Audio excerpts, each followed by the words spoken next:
Question number 2 பார்க்கலாம். Explain why the following statement is true. If a perpendicular distance from a chord from the center is d ன்னு கொடுத்திருக்காங்க. ஒரு chord இருக்கு. இந்த chord வந்து perpendicular distance from the center பார்த்தா d கிடைக்குதாம்.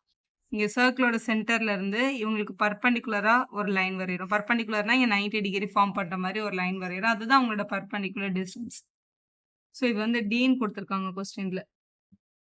And இந்த radius வந்து ஆர். ரேடியஸ்ன்றது சர்க்கிளோட சென்டர்ல இருந்து சர்க்கிளோட சர்க்கம்ஃபரன்ஸ்ல இருக்க எந்த பாயிண்ட்டுக்கு வேணாலும் நம்ம வரையலாம். நம்ம இந்த கார்டோட எண்ட் பாயிண்ட் கூட ஜாயின் பண்ணா கூட அது ரேடியஸ் தான். இந்த ரேடியஸை வந்து ஆர் அப்படின்னு எடுத்துக்கிட்டீங்கன்னா கேள்வியில கேட்டிருக்காங்க தென் கார்டோட லென்த் வந்து 2 times root of R square minus d ஸ்கொயர்னு ப்ரூவ் பண்ணுங்க அப்படின்னு கேட்டிருக்காங்க. சர்க்கிளோட சென்டர் வந்து நம்ம ஓன்னு எடுத்துக்கலாம். இந்த கார்டோட லென்த் வந்து ஏபி இந்த கார்டா இருக்குன்னு வச்சுக்கோங்களேன். இந்த பர்பெண்டிகுலர் டிஸ்டன்ஸ் நம்ம ஓஎம் அப்படின்னு அசியூம் பண்ணிக்கிறோம். இது 90 டிகிரின்றதுனால இந்த OMB is a right angle triangle. Right angle triangle இருந்தாலும் அது என்ன அப்ளை ஆகும்? பித்தாகரஸ் அப்ளை ஆகும். ஸோ OMB அப்படின்ற ட்ரையாங்கிளில் by Pythagoras theorem. So Pythagoras apply பண்ணி நம்மளால அந்த ரூலை எழுதிட முடியும். So Pythagoras theorem hypotenuse square equal to side square plus side square. Hypotenuse யார்? OB.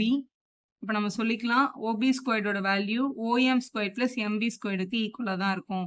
OM square plus MB ஸ்கொயருக்கு ஈக்குவலாக இருக்கும் அப்படின்னு எழுதிக்கோங்க. OBக்கு பதிலாக கொஸ்டின்ல என்ன இருக்கு? R ஸ்கொயர் இருக்கு. OMக்கு பதிலாக கொஸ்டின்ல D இருக்கு. D square. MB மட்டும் நமக்கு தெரியாது. ஸோ MB ஸ்கொயர் அங்கே இருக்கட்டும். பிளஸ் D ஸ்கொயர் இந்த பக்கம் வந்தால் மைனஸ் ஆகிடும். அப்போ R square minus D square equal to MB ஸ்கொயர்னு வந்திருக்கு. ஸ்கொயர் அந்த பக்கம் வந்தால் ரூட் ஆகிடும். அப்போ root of R square minus D square equal to MB அப்படின்னு நம்ம எழுதிக்கலாம். எம்ல இருந்து பி வரைக்கும் லென்த் வந்து root of R square minus D ஸ்கொயர்னா ஏபியோட லென்த்தை கேட்டிருக்காங்க. சர்க்கிளோட சென்டர்ல இருந்து 90 டிகிரி ஃபார்ம் பண்ற மாதிரி ஒரு பர்பெண்டிகுலர் லைன் நம்ம வரைஞ்சா it will bisect the card. இது ரெண்டுத்தையும் எக்ஸாக்டா ரெண்டா தான் அது கட் பண்ணும். அப்போ எம்பியோட லென்த்தும் ஏஎம்மோட லென்த்தும் ஈக்குவல் தான். அப்போ இது வந்து root of R square minus D ஸ்கொயர்னா இதுவும் அதே வேல்யூ தான் வரும். அப்போ நம்ம சொல்லிக்கலாம் ஏபியோட லென்த் வந்து 2 டைம்ஸ் எம்பிக்கு ஈக்குவலாக இருக்கும் அப்படின்னு சொல்லிடலாம். அப்போ 2 டைம்ஸ் எம்பிக்கு பதிலாக நம்ம என்ன கண்டுபிடிச்சிருக்கோம்? R square minus D square அப்படின்னு கண்டுபிடிச்சிருந்தோம். அதை அப்ளை பண்ணிடலாம். கொஸ்டின்ல அதான் கேட்டிருக்காங்க பாருங்க.